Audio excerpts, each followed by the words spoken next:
Rolling up the scroll, Jesus handed it back to the attendant and sat down. And the eyes of all in the synagogue looked intently at him. He said to them, "Today, this scripture passage is fulfilled in your hearing." And is it ever?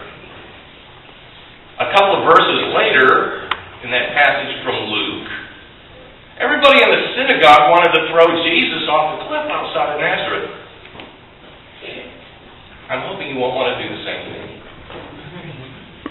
But first, let's briefly take a look at the parable in today's gospel. It's one of the most transparent of all the parables that Jesus told. And Isaiah, in our first reading, makes it even easier to figure out. He tells us in no uncertain terms that the vineyard is the nation of Israel. And the landowner is, of course, God.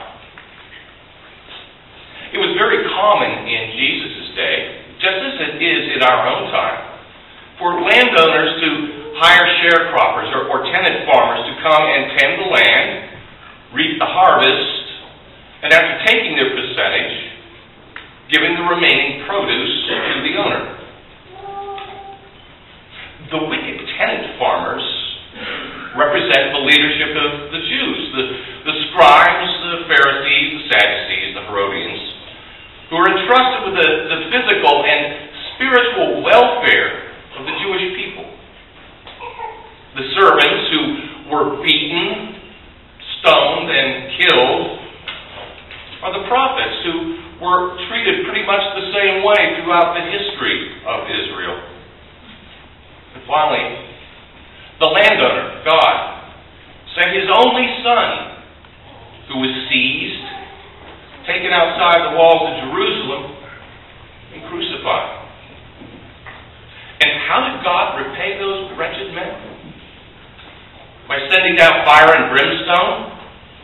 With surgically precise lightning strikes? No. He let circumstances take their course, and thereby allowing the Romans to put the country under martial law. Jerusalem and the temple were leveled, and the vineyard was leased to new tenants. Those who chose to follow His Son, even at their own peril, to produce God's fruit.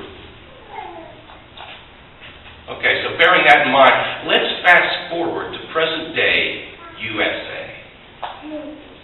So church, how's our vineyard doing?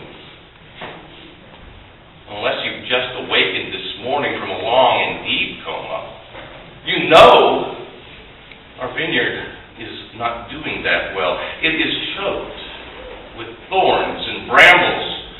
The towers and the wine presses are falling one by one into rubble, and the grapes that we got left are turning sour pretty quickly. Although the prophets, both past and present, who have warned against this kind of greed, corruption, and reckless irresponsibility that's caused the mess that we're in right now.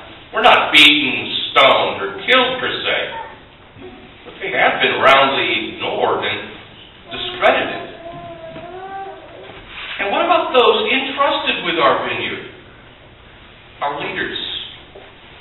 What have they been doing about it? Well, according to news reports, pointing fingers at each other, which I find truly amazing, because that means they must have 3 arms, because it seems all they've been doing is sitting on their hands.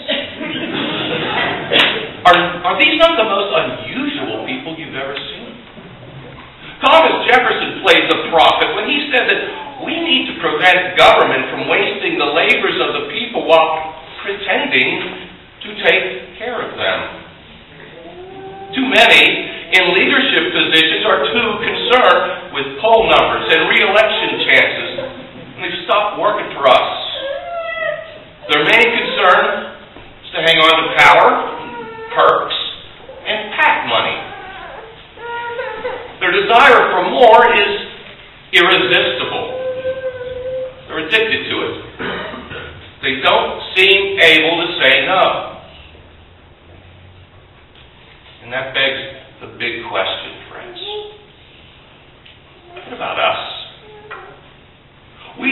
buy now, pay later society that can't get enough instant gratification. We've been sucked into adjustable rate mortgages we can't afford. We've been lured into subprime borrowing that has not only co-opted our futures, but the futures of our children. We've been seduced into overconsumption by quick, easy credit through a constant barrage of credit card solicitations that promise to consolidate all those other credit card bills we can't afford into one credit card bill we don't have a prayer of paying off in the foreseeable future. We take out instant cash payday loans at loan shark rates because we want what we want and we want it now.